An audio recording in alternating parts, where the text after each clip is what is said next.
هنعمل مع بعض النهاردة الكرشة بطريقة سهلة جدا جدا جدا وبطريقة حلوة قوي. بصوا، مش هنخلي في الكرشة اي زفارة وطعمها يبقى خطير وهتحبوها ان شاء الله. مية على النار، مية بتغلي، نحط فيها بصل وطماطم وورق لورا وحبهان وفلفل اسود وقرفة ناعمة. القرفة بتدي ريحة حلوة قوي قوي في الكرشة. ومعايا الكرشة بتاعتي بقى مغسولة ومتنضفة كويس جدا جدا، وكمان نقعينها بقى ومش مخليين فيها اي ريحة زفارة خالص.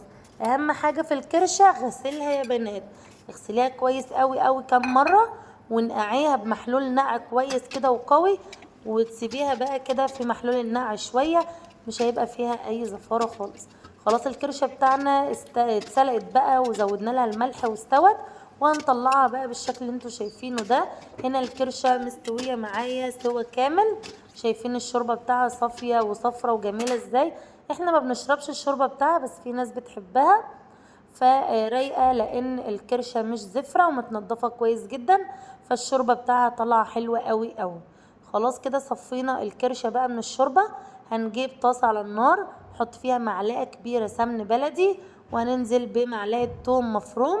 هنصفر التوم شويه كده يدوب ريحته تطلع ويصفر بس، وهننزل بعصير طماطم او بصلصه جاهزه زي ما انت بتحبي.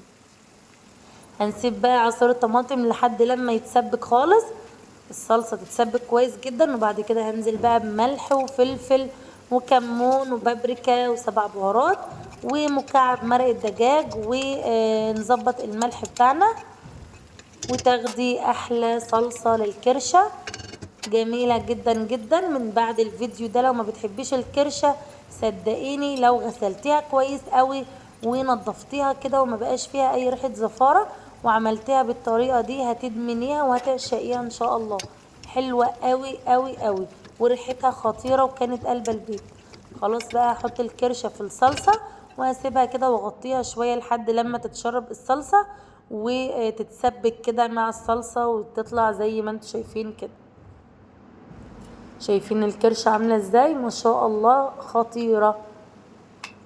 ممكن كمان لو انت مش عايزاها في صلصة، بعد ما تطلعيها من الشوربة تقطعيها كده قطع صغيرة زي بتاعة المحلات اللي بره، وتشوحيها بس في الزيت والثوم، برضو بتبقى معاكي جميلة اوي. ممكن تحطها في سندوتشات بتبقى حلوة جدا، بس احنا بنحبها في الصلصة وبناكلها جنب رز ابيض، وبتبقى خطيرة زي ما انتوا شايفين كده وحلوة قوي قوي. اشوفكم ان شاء الله في وصفة جديدة وفيديو جديد، في رعاية الله. سلام عليكم.